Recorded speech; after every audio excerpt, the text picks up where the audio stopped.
もし次に手にした宝くじがあなたの人生を丸ごと変える一枚だったとしたら、あなたはその準備ができていますか？はじめまして、私は琥珀と申します。弁財天様の御使いである白蛇様の声を聞き、金運と繁栄のメッセージを皆様にお届けする巫女です。今日この動画を開いてくださったこと、それはきっと偶然ではありません。白蛇様があなたをここへ導いてくださったのだと私は感じています。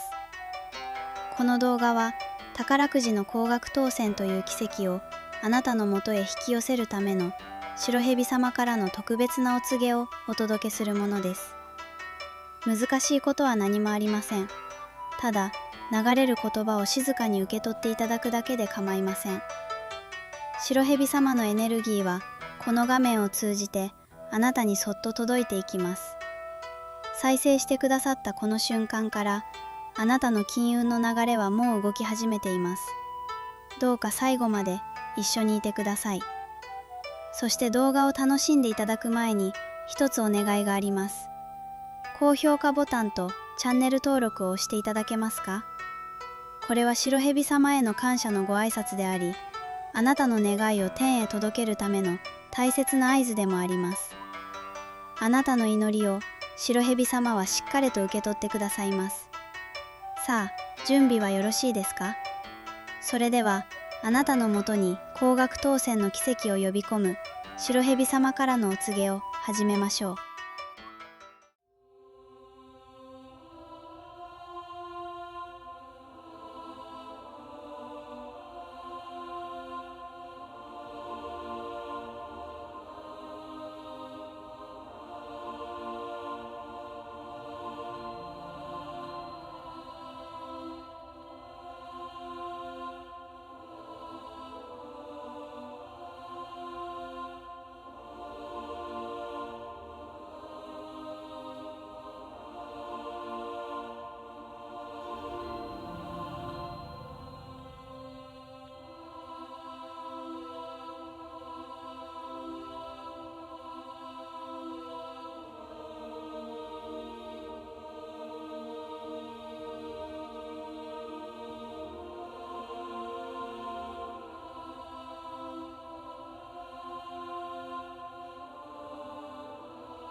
おめでとうございます。あなたは今日、高額当選を引き寄せる流れの中に確かに入りました。最後までこの動画を見届けてくださったこと、白蛇様はすべてをご覧になっていました。あなたの真剣な祈りと願いは、きちんと天へと届いています。ですが、ここで一つだけ大切なことをお伝えしなければなりません。今あなたの中には、白蛇様の金運エネルギーが満ちていますが、このエネルギーは日常の不安や焦りによって少しずつ薄れてしまうことがあります。せっかく開きかけた幸運の扉をそのまま閉じさせてしまうのはあまりにも惜しいのです。その流れをしっかりと守り、高額当選という奇跡を現実へと引き寄せるために、白蛇様が特別にご用意してくださったものがあります。それが白蛇様の守り札です。この守り札は財布の中に入れたり、毎日目に触れる場所に置いたり、肌身離さず持ち歩いたりと、お守りと同じようにあなたのそばに置いていただくものです。白蛇様のお力が宿ったこの守り札をあなたの生活の中にそっと迎え入れてください。持ち歩き方や置き場所に決まりはありません。あなたが大切にしたいと思う場所に置いていただくだけで構いません。さらに、LINE にご登録いただいた方には、特別に天寿の金運未行占いもご用意しています。なぜ今のあなたに宝くじの高額当選というチャンスが巡ってきているのか、白蛇様からのメッセージを私琥珀が丁寧にお伝えします。実際にこの占いを受けてくださった方からは、次の宝くじで信じられない結果が出ましたというご報告や、長年叶わなかった夢がようやく動き始めましたという嬉しいお声をいただいています。次はあなたの番です。白蛇様の守り札と天寿の金運未行占い、この2つをぜひ受け取ってください。概要欄とコメント欄の一番上にある公式 LINE のリンクから今すぐご登録いただけます。行動してくださったあなたのことを白蛇様も私琥珀も全力でお守りしています。あなたが笑顔で奇跡を報告してくださる日を心からお待ちしていますね。